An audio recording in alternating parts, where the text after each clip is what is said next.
दोस्तों जय हिंद।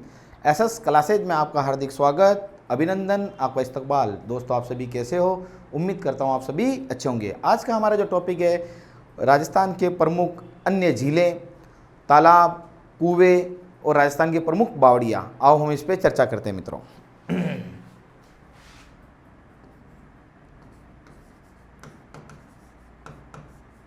राजस्थान की अन्य प्रमुख झीलें, राजस्थान की अन्य प्रमुख झीलें, कुएं, तालाब और बावड़ियाँ।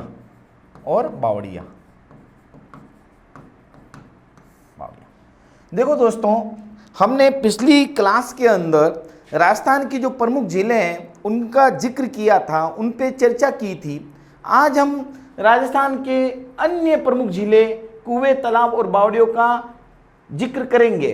तो पिछली वाली जो क्लास है उनका एक रैपिडली रिवीजन लेते हैं, फिर आगे चलते हैं। तो सबसे पहले हमने काटा बेरो चूरू में तालछापर झील होती है जो एक खारे पानी की झील होती है। फिर उसके बाद में बीकानेर में हमने पढ़ा था, बीकानेर में कोलायत झील है, गजनेर झील है ना। जो कोलायत झील है बीकानेर से लगभग 60 किलोमीटर दूरी पर मानी जाती है। कपिल मुनि की तपोस्थली भी माना जाता है। इसे राजस्थान का सुंदर मृग उद्यान भी कहते हैं। इसी प्रकार से गजनेर झील के बारे में जिक्र किया था। जो गजनेर झील है वह भी एक मीठे पानी की झील मानी जाती है। और बीकानेर में लूण कणसर झील है जो एक खारे पानी की झील मानी जाती है। फिर जैसलमेर में आए थे तो जैसलमेर में हमने कहा था अमर सागर है, मूल सागर है, गड़ीसर झील है, तीनों ही मीठे पानी की थी। और इसी के साथ में कावोद और पोकरण झीलें दोनों ही क्या थी मित्रों? खारी पानी की झीलें थी। फिर उसके बाद में बात किया था मित्रों कि बाड़मेर में पचपदरा झील है। और हमने कहा था कि पचपदरा झील की जो नमक की क्वालिटी जो है बहुत अच्छी है, उन्नत किस्म का यहाँ पे नमक निकलता है, जिसमें NaCl की मात्रा कितनी होती है? 98% तक मानी जाती है। साथ ही साथ ये कहा था कि जो खारवाल जाती है वो क्या होती है? यहाँ पे नमक को तैयार करती है और मोरली नामक झाड़ी के द्वारा नमक को तैयार किया जाता है। ये किसमें कहा था मैंने? बाड़मेर के अंदर जो पचपदरा झील थी उसके बारे में हमने क्या किया था मित्रों? जिक्र किया था। फिर बाड़मेर के बाद में जालोर के बाद में सिरोही में हमने कहा था मित्रों सबसे पहले नक्की झील है। और यहाँ पे नक्की झील के बारे में मिलता है कि सबसे ऊंची और सबसे गहरी झील मानी जाती है। कौन सी मित्रों? नक्की झील। और कहा जाता है कि नाखून देवताओं के द्वारा नाखून के कुतरने से नाखूनों के द्वारा इस झील का निर्माण माना गया है। और इस झील के बारे में ये आता है कि यहाँ पे स्पेसिफिक मेनली नक्की झील के बारे में ऐसा स्पेसिफिक आता है कि यहाँ पे कुछ चट्टानी मिलती है जिसमें हम कहेंगे स्त्री की आकृति की चट्टानी होती है, मेंढक की आकृति की चट्टानी होती है। जो मेंढक की आकृति की जो चट्टानी होती है उसको टॉड रॉक कहा जाता है। और जो स्त्री की आकृति की जो चट्टानी होती है उससे क्या कहा था मित्रों? नन रॉक कहा जाता है। और स्पेसिफिक बात हमने बताई थी कि ग्रासिया जनजाति के द्वारा यहाँ पे क्या किया जाता है? अस्थियों का विसर्जन किया जाता है। कहाँ पे मित्रों? नक्की झील के अंदर। और एक और इंपॉर्टेंट बात यह थी कि नक्की झील एक क्रैटर झील है। बात क्लियर हुआ कि नहीं हुआ? फिर उसके बाद में सिरोही के बाद में उदयपुर आते हैं। तो हमने कहा था सर्वाधिक मीठे पानी की झीलें कहाँ पे मित्रों? उदयपुर में मिलती है। और उदयपुर के अंदर कौन कौन सी झीलों के बारे में हम अध्ययन किया था? तो सबसे पहले फतेह सागर झील के बारे में अध्ययन किया था, पिछोला झील के बारे में अध्ययन किया था, उदय सागर झील के बारे में अध्ययन किया था, स्वरूप सागर झील के बारे में अध्ययन किया था, रंग सागर झील के बारे में अध्ययन किया था, और साथ में दूध तलई है ना। इन सब के बारे में हमने पिछली क्लासों में अध्ययन आपके साथ में किया था। ये मैं आपके साथ में एक रैपिडली रिवीजन लेता हूं। इनका विस्तृत अध्ययन मैंने पिछली क्लास में कर दिया है। फिर इसी के साथ में वापस जरा बताओ, उदयपुर में कौन कौन सी? फतेह सागर है, पिछोला झील है, उदय सागर है, स्वरूप सागर है ना। उसके बाद में हमने कहा था कि दूध तलई है, बड़ी झील है यानी जाना झील के रूप में माना जाता है। ये सब झीलें कहाँ पे थी? उदयपुर में। डूंगरपुर में हमने कहा था बेटा घेप सागर है जिसको एडवर्ड झील के नाम से भी जाना जाता है। फिर यहाँ पे बांसवाड़ा को जिक्र नहीं किया था। इसके बाद में उदयपुर कोटा संभाग में हमने कहा था कोटा बूंदी में कनक सागर है, जेत सागर है, कनक सागर है, दुगारी झील है। फिर कोटा बूंदी, फिर बारां एंड झालावाड़। बारां के अंदर बताया था मैंने नवलखा तालाब कहाँ है? बारां के अंदर है। और यहीं पे झालावाड़ में अंदर हमने कहा था मित्रों एक मानसरोवर झील झालावाड़ में भी आती है और सवाई माधोपुर में भी आती है। तो फिर भरतपुर है, धौलपुर, करौली, सवाई माधोपुर की बात किया था तो भरतपुर धौलपुर में तालाब सही के बारे में चर्चा किया था, करौली था, फिर सवाई माधोपुर था है ना। ना। तो सवाई माधोपुर में अन्य प्रमुख झीलों में आज अपन जिक्र करेंगे। इसी के साथ साथ में हमने कहा था कि जो जयपुर है राजसमंद, नीचे में राजसमंद में राजसमंद झील थी, उसके बारे में भी हमने राजसमंद में उस वक्त कर ली थी। तो फिर चूरू के बाद में जुन्नू के हमने पन्नालाल सलाब के बारे में जिक्र किया था। सीकर में रेवासा झील थी, कोछोर झील थी। फिर उसके बाद में जयपुर के अंदर हमने कहा था मित्रों कि सांबर झील का विस्तार जयपुर में आता है, अजमेर में आता है, नागौर में आता है। और सांबर झील का विस्तृत अध्ययन पिछली क्लास में हम कर चुके हैं, तो फिर एक बार और अध्ययन कर लेते हैं। तो सांबर झील के बारे में बताया था कि सांबर झील जो है हमने कहा वासुदेव चौहान के द्वारा इसका निर्माण कराया गया था। और इसकी जो लंबाई वो लगभग कितनी है, 36 किलोमीटर तक मानी जाती है। और इसकी जो चौड़ाई है वो लगभग 3 से 12 किलोमीटर मानी जाती है। यहाँ पर हिंदुस्तान नमक कंपनी के द्वारा नमक को तैयार किया जाता है। और जो नमक बनाया जाता है उत्पादित नमक को क्यारी कहते हैं। और नमक बनाने की जो तकनीक उत्पादित नमक को क्यार कहते हैं। और नमक बनाने की तकनीक क्या कहलाती है मित्रों, क्यारी कहलाती है। और साथ साथ में हमने कहा था यहाँ पे कुर्जा पक्षी और राजहंस पक्षी को संरक्षण दिया जाता है। महत्वपूर्ण बात ये थी। और फिर हमने कहा था सांबर झील जो है एक तरह से बालसल झील कहते हैं। और बालसल झील उसे कहते हैं जिसके अंदर चारों तरफ से नदियां आकर क्या होती है मित्रों, गिरती है। और हमने कहा था चारों तरफ से नदियां कौन कौन सी आती है, तो हमने कहा सांबर झील में नागौर से एक तरफ से तो खारी नदी आती है ना, अजमेर से रूपनगढ़ नदी आती है, सीकर से हमने कहा खंडेल नदी आती है, और जयपुर से हमने कहा था मेंथा नदी आकर किस में गिरती है, सांबर झील में आकर गिरती है। बात क्लियर हुआ था। यहाँ पे हमने बात का जयपुर के अंदर चर्चा की थी। फिर अजमेर की बात किया था मित्रों, तो अजमेर में फाय सागर है, पुष्कर झील है, अना सागर है। इन सब का जिक्र हम पिछली क्लास में आपके साथ में कर चुके हैं। बात क्लियर हुआ कि नहीं हुआ। तो मोटी मोटी जो बड़ी बड़ी झीलें उनका विस्तृत अध्ययन हमने पिछली क्लास में किया था। और आज हम राजस्थान की अन्य प्रमुख झीलें, कुएं, तालाब और साथ साथ में बावड़ियों का अध्ययन करने जा रहे हैं मित्रों। जो सबसे पहले अन्य प्रमुख झीलें वो कौन कौन सी, देखो यदि अपन चर्चा करते हैं मित्रों राजस्थान की अन्य प्रमुख झीलें, देखो राजस्थान की अन्य प्रमुख झीलें कि अन्य प्रमुख झीलें कौन कौन सी, तो जरा बात करते हैं, सुनना आराम से बहुत बढ़िया तरीके से मित्रों। यहाँ पे अगर अपन बात करते हैं, देखो यहाँ पे चूरू में आते हैं तो वो तालाब के रूप में भी आते हैं, लेकिन पहले अपन झीलें पढ़ लेते हैं। देखो कहते हैं हनुमानगढ़ के अंदर, हनुमानगढ़, पहले अपन झीलें लिखते हैं फिर अपन झीलें उसके सामने लिख देंगे मित्रों। देखो यहाँ पे तलवाड़ा झील, एक बेटा तलवाड़ा झील, कौन सी बेटा, तलवाड़ा झील। तलवाड़ा झील कहाँ पे बेटा, हनुमानगढ़ में। कहाँ पे, हनुमानगढ़ में। तलवाड़ा झील कहाँ पे, हनुमानगढ़ में। फिर बीकानेर में गजनेर झील, कोलय झील, लूणकरसर झील के अलावा दो अन्य झीलें छोटी छोटी झीलें के रूप में आती है। तो एक अनूप सागर और दूसरा यदि अपन बात करते हैं मित्रों, अनूप सागर है और सूर सागर है। और क्या बेटा, सूर सागर। अनूप सागर और सूर सागर दोनों ही कहाँ बेटा, ये कहाँ पे है, बीकानेर के अंदर, अन्य जिलों में आती है बीकानेर में। बात क्लियर हुआ कि नहीं हुआ। आगे अपन कुएं के रूप में भी चर्चा करेंगे। फिर उसके बाद में यदि अपन आगे बात करते हैं, यहाँ पे आनंद सागर, आनंद सागर और साथ में बेटा देलाव सागर। कौन सी, देलाव सागर। अन्य झीलों की बात करें, आनंद सागर और देलाव सागर दोनों ही कहाँ बेटा, बांसवाड़ा में। कहाँ आते हैं ये, बांसवाड़ा में आते हैं। आनंद सागर और देलाव सागर कहाँ आते हैं, बांसवाड़ा में आते हैं। तो तलवाड़ा झील का हनुमानगढ़ में है, अनूप सागर और सूर सागर कहाँ, बीकानेर में है। आनंद सागर और देलाव सागर कहाँ मित्रों, बांसवाड़ा के अंदर आते हैं। इसी के साथ में यदि अपन बात करते हैं कि यहाँ पे बूंदी में हम कहेंगे कनक सागर, कनक सागर, कनक सागर, जेत सागर, दुगारी सागर, दुगारी है ना, और नवलखा झील, नवलखा झील, ये सब कहाँ बेटा, बूंदी में आती है। ये कहाँ आती बेटा, बूंदी में आती है। कहाँ आती है ये, बूंदी में आती है। बात क्लियर हुआ कि नहीं हुआ यहाँ पे, बूंदी के अंदर। इसी प्रकार से हम कहेंगे बेटा मानसरोवर झील,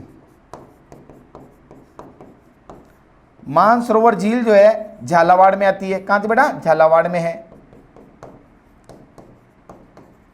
बात क्लियर हुआ कि नहीं हुआ। तो हमने क्या कहा मित्रों आपसे, तलवाड़ा झील कहाँ पे, हनुमानगढ़ में। अनूप सागर और सूर सागर कहाँ थे, बीकानेर के अंदर। बात क्लियर हुआ। फिर उसके बाद में कहा आनंद सागर, देलाव सागर कहाँ पे मिला, बांसवाड़ा के अंदर आती है। इसी प्रकार से हमने कहा कनक सागर, जेत सागर, दुगारी सागर, नवलखा झील कहाँ थे बेटा, बूंदी में आती है। कहाँ आती है? बूंदी में आती है। मानसरोवर झील का बेटा झालावाड़ में। इस प्रकार से हमने कहा बेटा भरतपुर के अंदर आते हैं। तो बंद बारेठा, बंद बारेठा, बंद बारेठा कहाँ बेटा? भरतपुर में। कहाँ बेटा? बंद बारेठा कहाँ बेटा? भरतपुर में है। बात क्लियर हुई कि नहीं? बंद बारेठा भरतपुर में। तालाब शाही और राम सागर, तालाब शाही और राम सागर, तालाब शाही और राम सागर दोनों ही बेटा कहाँ अगर अपन बात करते हैं तो दोनों ही धौलपुर में है। कहाँ बेटा? धौलपुर में। तालाब शाही और राम सागर कांड दोनों ही धौलपुर में माने जाते हैं। तो बंद बारेठा, तालाब शाही और राम सागर दोनों किधर है मित्रा? धौलपुर में होती है। फिर उसके बाद में यदि अपन बात करते हैं तो कनक सागर में तालाब आएंगे, अपन आगे चर्चा करेंगे इसके बारे में आपसे। और हम ये कहेंगे सवाई माधोपुर में भी मानसरोवर झील है, यानी हम कहेंगे बेटा मानसरोवर झील दो जगह पे है।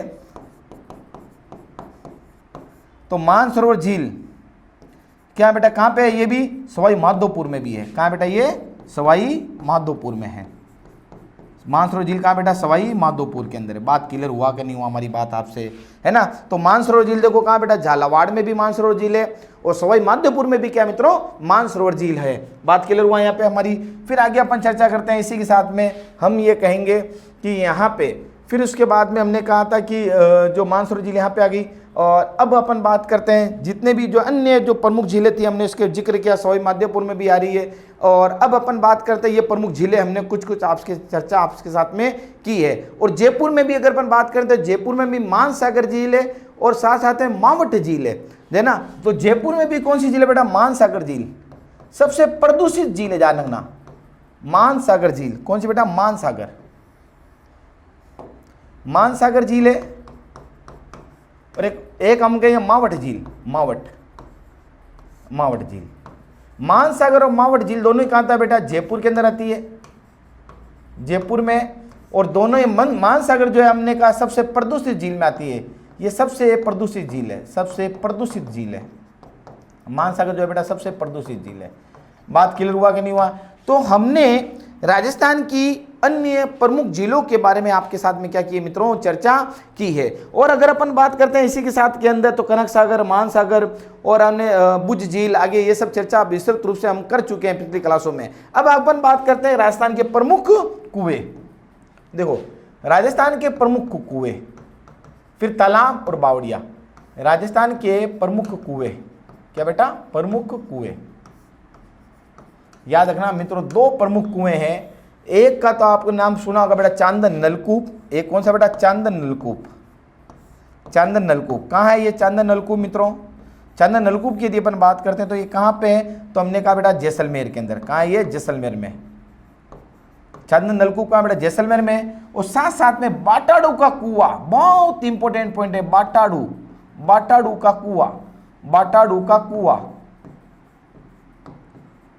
बाटाडू का कुआं, जिसे अपन ये कह सकते हैं मित्रों बाटाडू का जो कुआं है रेगिस्तान का जल महल कहते हैं। इसे बाटाडू कुआं क्या कहते हैं बेटा? रेगिस्तान का जल महल।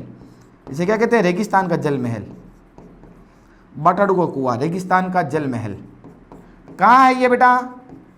रेगिस्तान का जल महल ये कहाँ है? तो हम कहेंगे बेटा बाड़मेर में। कहाँ ये? बाड़मेर। तो ये बहुत इंपॉर्टेंट पॉइंट है। दो कुएं इंपॉर्टेंट पॉइंट है। एक तो चांदन नलकूप पहला पॉइंट, कहाँ बेटा? ये जैसलमेर में। दूसरा बाटाडू का कुआं, रेगिस्तान का जल महल भी कहते हैं। कहाँ? ये बाड़मेर में। तो ये दो प्रमुख कुएं हैं। कौन कौन से बेटा? एक तो चांदन नलकूप और दूसरा बाटाडू का कुआं। और बाटाडू का कुआं कहाँ है? हमने कहा रेगिस्तान का जल महल भी कहते हैं। कहाँ? ये बाड़मेर में। और अब अन्य तालाब के बारे में बात करते हैं, राजस्थान के अन्य प्रमुख तालाब। तो हम कहेंगे बेटा राजस्थान के अन्य प्रमुख तालाब, राजस्थान के अन्य प्रमुख तालाब, अन्य प्रमुख तालाब। देखो सुनना आराम से मित्रों। देखो राजस्थान के अन्य प्रमुख तालाब के बारे में बात करते हैं तो आपको मालूम होगा कि चूरू में सेठानी का जोड़ा बहुत इंपॉर्टेंट है। सेठानी का जोड़ा आपसे पूछ सकते हैं सेठानी का जोड़ा किधर है ना? तो याद रखना। तो हम ये कहेंगे सेठानी का जोड़ा, सेठानी होती है ना भाई, सेठानी, सेठानी का जोड़ा।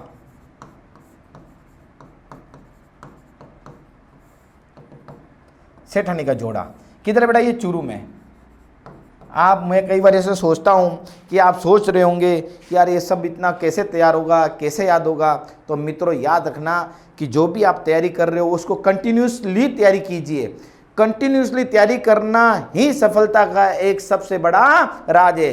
और याद रखना, जुनून के साथ तैयारी करना है। तो कहीं साहित्यकार ने, इतिहासकार ने लिखा है कि जीत के लिए बस जुनून चाहिए, जीत के लिए बस जुनून चाहिए, जिसमें उबाल हो ऐसा खून चाहिए, ये आसमां भी आएगा जमीन पर, बस इरादों में जीत की गूंज चाहिए, इरादों में बस जीत की गूंज चाहिए। तो याद रखना मित्रों, आपके पास में जुनून है और कंटिन्यूसली आप तैयारी कर रहे हो, तो मैं उम्मीद के साथ में कहता हूं, पूरी गारंटी के साथ में कहता हूं, आप 100% सफल होंगे। तो आइए अपन वापस दोबारा बात करते हैं मित्रों आपके साथ में। तो कंटिन्यूसली पढ़ना है, लगातार तैयारी करनी है मित्रों।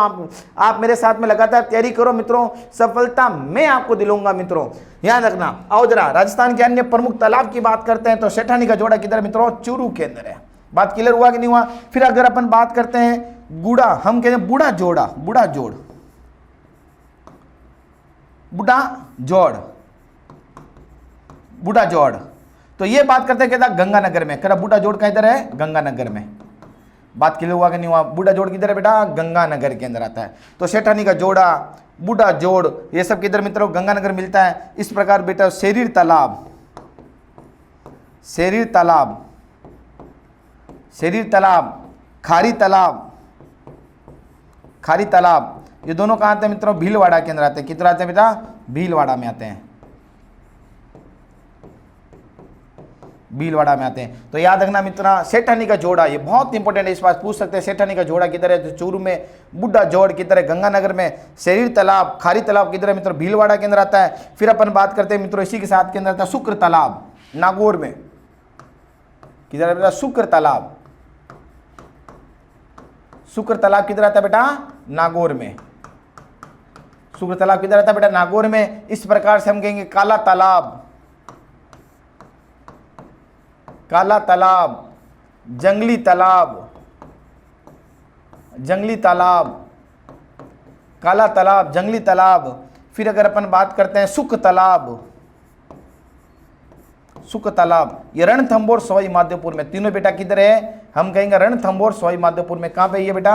रणथंभौर, रणथंभौर, रणथंभौर, रणथंभौर सवाई माधोपुर। रणथंभौर, बोर नहीं, रणथंभौर है बेटा, थोर, रणथंभौर, रणथंभौर। कहां बेटा? ये सवाई माधोपुर में।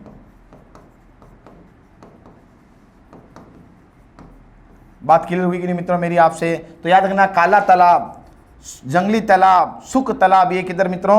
रणथंभौर में आते हैं। इस प्रकार मच्छकुंड का तालाब, जिसे तीर्थों का मामा, तीर्थों का भांजा भी कहा जाता है, मच्छकुंड तालाब,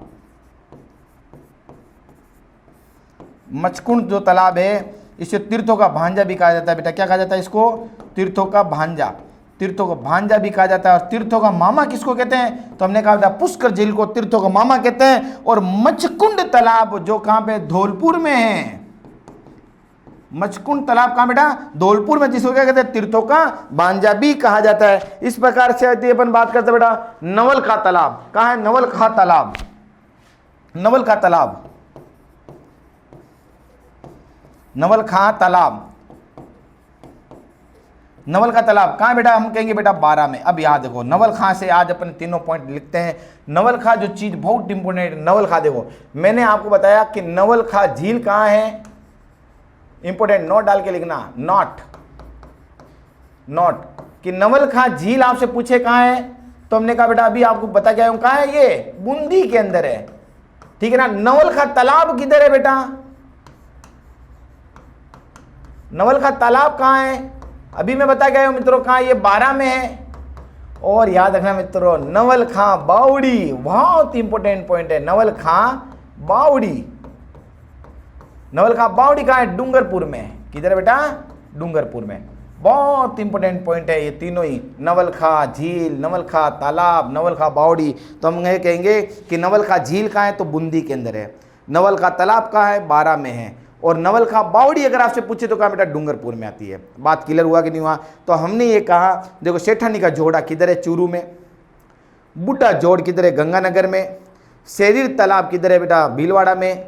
खारी तालाब कहाँ? भीलवाड़ा में। काला तालाब कहाँ है बेटा, रणथंभौर सवाई माधोपुर में। जंगली तालाब कहाँ है बेटा, रणथंभौर सवाई माधोपुर में। शुक्र तालाब कहाँ मित्रों, हम ये कहेंगे रणथंभौर सवाई माधोपुर। शुक्र तालाब की तरह बेटा नागौर के अंदर। और फिर लास्ट नवलखा झील, नवलखा तालाब और नवलखा बावड़ी का इधर है तो डूंगरपुर में मानी जाती है। इस प्रकार से हमने कहा आपके साथ में जितने भी हमने कहा जैत सागर की बात में अभी की थी, तो जैत सागर किधर है बेटा, बूंदी में।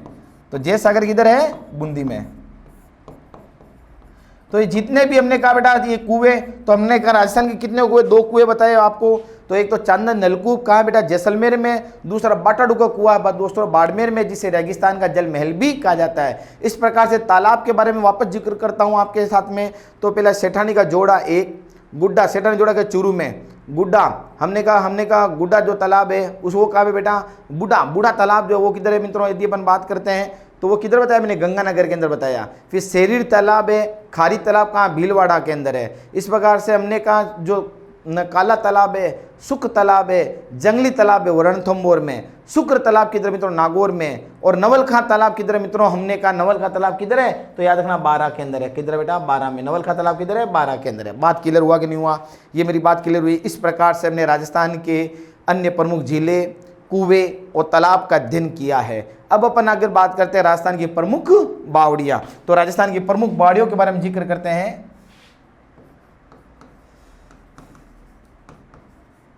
राजस्थान की प्रमुख बावड़ियां,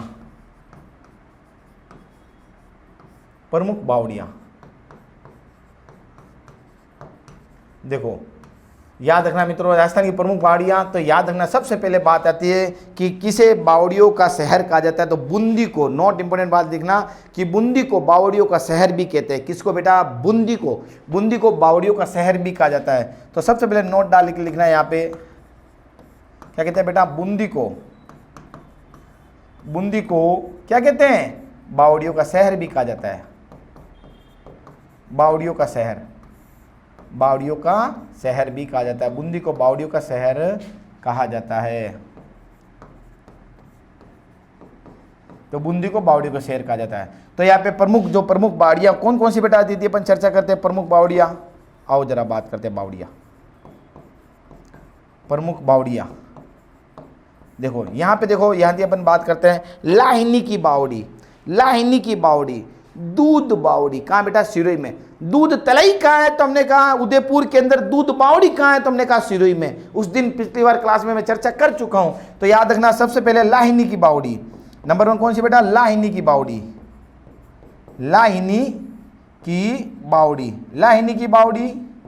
पहली बात। दूसरी दूध बावड़ी, कौन सी बेटा, दूध बावड़ी। लाहिनी की बावड़ी, दूध बावड़ी, दोनों ही कहाँ बेटा, ये दोनों ही सिरोही में है। कहाँ है बेटा, ये दोनों ही सिरोही में। बहुत इंपॉर्टेंट पॉइंट ये है कि याद रखना।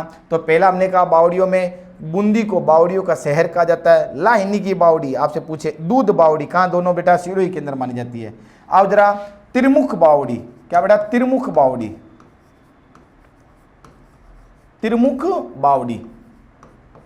तो त्रिमुख बावड़ी कहाँ बेटा, ये उदयपुर में। त्रिमुख बावड़ी कहाँ बेटा, ये उदयपुर में है।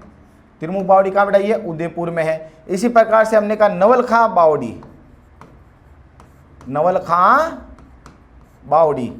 कहाँ, ये अभी पता क्या पिछली क्लास में, कहाँ बेटा, डूंगरपुर में।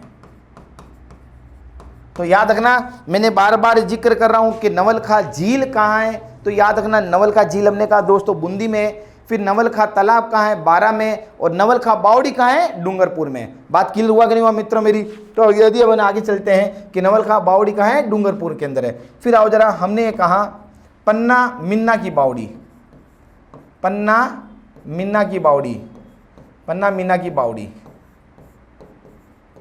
की बावड़ी कहाँ है बेटा, ये जयपुर में। कहाँ, ये जयपुर में है। पन्ना मीना की बावड़ी जयपुर में। फिर उसके बाद में यदि अपन बात करते हैं कि बड़ी और छोटी बावड़ी, छोटी बड़ी बावड़ी, बड़ी छोटी बावड़ी, बड़ी छोटी लिखा मिलेगा या छोटी बड़ी बावड़ी, छोटी बड़ी बावड़ी, छोटी बड़ी बावड़ी। छोटी बड़ी बावड़ी कहाँ है, तो याद रखना बेटा कहाँ है, दौसा के अंदर है। और दौसा में एक और बावड़ी इंपोर्टेंट आती है जिसका नाम है चांद बावड़ी। कई बार एग्जाम में पूछा गया बेटा चांद बावड़ी कहाँ है। ये चांद बावड़ी किधर है बेटा, तो हम कहेंगे बेटा कहाँ है, ये दौसा में है। कहाँ चांद बावड़ी, दौसा में। दोनों बहुत इंपॉर्टेंट पॉइंट है आपसे, ये तो इंपॉर्टेंट पूछा ही गया कई एग्जामों पूछा, आरपीएससी के द्वारा, आरएमएसएसबी के द्वारा। चांद बावड़ी पूछा गया क्वेश्चन से कि चांद बावड़ी कहाँ मिलती है, तो याद रखना चांद बावड़ी कहाँ है, तो हमने कहा दौसा के अंदर है। और बड़ी छोटी बावड़ी है, छोटी बड़ी बावड़ी हम कह सकते हैं, छोटी बड़ी बावड़ी जो वो किधर मिलती है, तो हमने कहा दोस्तों छोटी और बड़ी बावड़ी ये किधर मिलती है मित्रों, तो हमने कहा दौसा में मिलती है। तो बड़ी छोटी जगह से एकदम सही प्रोनाउंसिएशन तो छोटी बड़ी बावड़ी है इसका, क्या बेटा, छोटी बड़ी बावड़ी। तो इसको भी छोटी बड़ी बावड़ी कर देते हैं अपन। देखो छोटी बड़ी बावड़ी, बड़ी छोटी नहीं कर सकते अपन, छोटी बड़ी बावड़ी कर दे, एकदम सही लिखे ना भाई, छोटी बड़ी बावड़ी। तो छोटी बड़ी बावड़ी किधर है बेटा, दौसा में है। चांद बावड़ी किधर है, दौसा में। बात क्लियर हुआ कि नहीं हुआ। अब अपन बात करते हैं कि बूंदी जिसे बावड़ियों का शहर कहते हैं, वहाँ पे कौन कौन सी बावड़ियाँ हैं। तो याद रखना बूंदी की यदि बात करते हैं तो बूंदी में है नहीं, बूंदी के अंदर यदि अपन बात करें मित्रों, बूंदी में बात करते हैं तो सात चांद बावड़ी हो गया, 7वां, 12वां नंबर, 8वां। देखो बूंदी के अंदर यदि अपन बात करते हैं तो बूंदी के अंदर यदि अपन चर्चा करते हैं,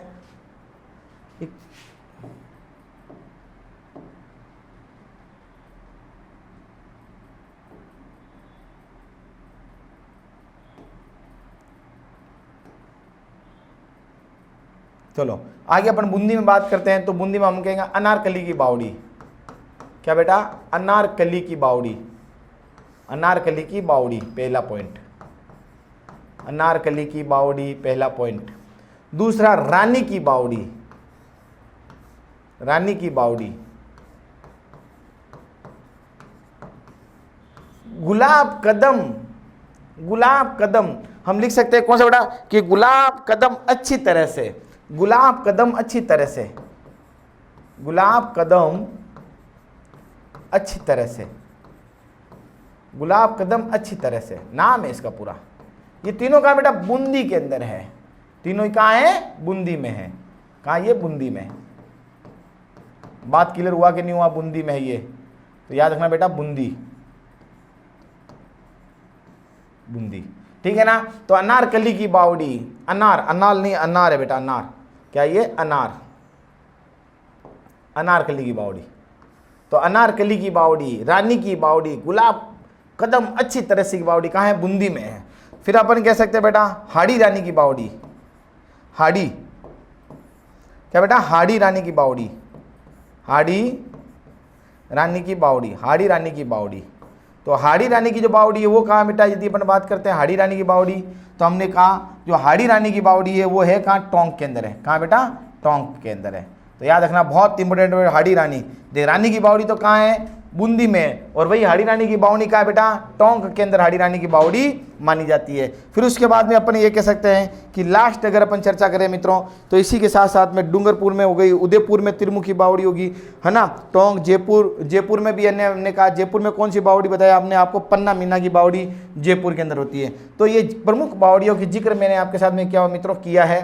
देखो पहले वापस बताते हैं, राजस्थान की प्रमुख बावड़ियाँ, बूंदी को बावड़ियों का शहर भी कहते हैं, पहली बात। लाहिनी की बावड़ी, दूध बावड़ी कहाँ बेटा, सिरोही के अंदर है। फिर उसके बाद में यदि अपन बात की है, त्रिमुखी बावड़ी उदयपुर में, नवलखा बावड़ी डूंगरपुर में, पन्ना मीना की बावड़ी जयपुर में, छोटी बड़ी है, छोटी बड़ी बावड़ी दौसा में, चांद बावड़ी किधर बेटा, चांद बावड़ी वो भी कहाँ है, दौसा में है। फिर इसी के साथ के अंदर हमने बात किया अनारकली की बावड़ी, रानी की बावड़ी, गुलाब कदम अच्छी तरह से बूंदी के अंदर, हाड़ी रानी की बावड़ी कहाँ मित्रों, टोंक के अंदर मानी जाती है। तो ये ने हमने प्रमुख राजस्थान की हमने क्या कहा मित्रों, प्रमुख झीलों के बारे में अध्ययन किया। आज हमने राजस्थान के प्रमुख कुओं के बारे में अध्ययन किया, राजस्थान के प्रमुख तालाब के बारे में अध्ययन किया और राजस्थान की प्रमुख बावड़ियों के बारे में अध्ययन किया है। तो जरा एक रैपिडली रिवीजन लो कि राजस्थान की जो अन्य प्रमुख हमने झीलें पढ़ी है, कौन कौन सी पढ़ी। तो हमने कहा सबसे पहले आज की जो क्लास स्टार्ट की हमने कहा हनुमानगढ़ में तलवाड़ा झील है, पहली बात। बीकानेर में अनूप सागर है और सूर सागर है बीकानेर में। फिर बांसवाड़ा में हमने कहा था दोस्तों आनंद सागर है और देलाव सागर है, ये कहाँ मिली, बांसवाड़ा में। झालावाड़ में हमने कहा मानसरोवर झील है। फिर बंद बारेठा कहाँ, भरतपुर के अंदर है और सवाई मध्यपुर में भी एक मानसरोवर झील मानी जाती है। इसी के साथ में हमने कहा जयपुर के अंदर हमने कहा मान सागर है और जयपुर में ही माउठा झील, ये जयपुर में अन्य प्रमुख झीलों में आती है। फिर हमने कहा राजस्थान के जो प्रमुख कुएं हैं वो कौन कौन से कुएं, तो हमने कहा दोस्तों एक इसके अंदर पहला जो कुआं हमने बताया, कौन सा कुआं बताया हमने यहाँ पे, तो जैसलमेर के अंदर जो कुआं बताया हमने उसका कुएं का नाम क्या था, तो चंद नलकूप। और वही बाड़मेर में हमने कहा तो बाटाडू का कुआं कहा मित्रों, बाड़मेर के अंदर माना गया है। फिर इसके साथ साथ में हमने कुएं के साथ में हमने तालाब पढ़े, तो इन तालाबों में हमने कहा सेठानी का जोड़ा चूरू में, और उसके बाद बुढ़ा जोड़ किधर है मित्रों, हमने कहा गंगानगर में है। और शरीर तालाब होती है, खारी तालाब किधर है मित्रों, हमने कहा भीलवाड़ा के अंदर है। काला तालाब है, हमने कहा सुख तालाब है, जंगली तालाब है, ये सब किधर है, रणथंभौर सवाई माधोपुर में मिलते हैं। और साथ साथ के अंदर हमने कहा, इसी के साथ साथ में हमने कहा तो तालाब के साथ साथ में हमने कहा कि विभिन्न अन्य जो बावड़ियाँ हैं उनका भी जिक्र आपके साथ में मैंने किया। तो इन बावड़ियों में बावड़ियों का शेर, बूंदी को बावड़ियों का शेर कहा गया है, क्योंकि बूंदी कर कौन कौन सी, अनारकली की बावड़ी बूंदी के अंदर निकल, बूंदी में है अनारकली की बावड़ी, रानी की बावड़ी, गुलाब कदम अच्छी तरह की बावड़ी बूंदी में, पन्ना मीना की बावड़ी जयपुर के अंदर मानी जाती है। और साथ साथ में हमने कहा त्रिमुखी बावड़ी किधर है मित्रों, तो हमने त्रिमुखी बावड़ी किधर है, डूंगरपुर में। फिर उसके बाद में त्रिमुखी बावड़ी उदयपुर में। फिर उसके बाद में नवल खां की बावड़ी कहाँ पे था, डूंगरपुर के अंदर मानी जाती है। और टोंक के अंदर रानी की बावड़ी टोंक के अंदर है। दौसा में हमने कहा चांद बावड़ी है। छोटी बड़ी बावड़ी कहाँ है, दौसा के अंदर मिलती है। तो ये हमने प्रमुख बावड़ियों का जिक्र किया, तालाब का जिक्र किया, कुएं का जिक्र किया, प्रमुख झीलों का जिक्र किया। मित्रों आज हम ये राजस्थान की प्रमुख झीलें, कुएं, तालाब आदि का हमने यहाँ तक एक विस्तृत अध्ययन किया है। तो उम्मीद करता हूँ दोस्तों ये मेरी क्लास आपको अच्छी समझ में आई है। दोस्तों अगर ये मेरी क्लास आपको समझ में आई है तो इसको बेटा लाइक और शेयर और सब्सक्राइब जरूर करना। All the best, thank you very much.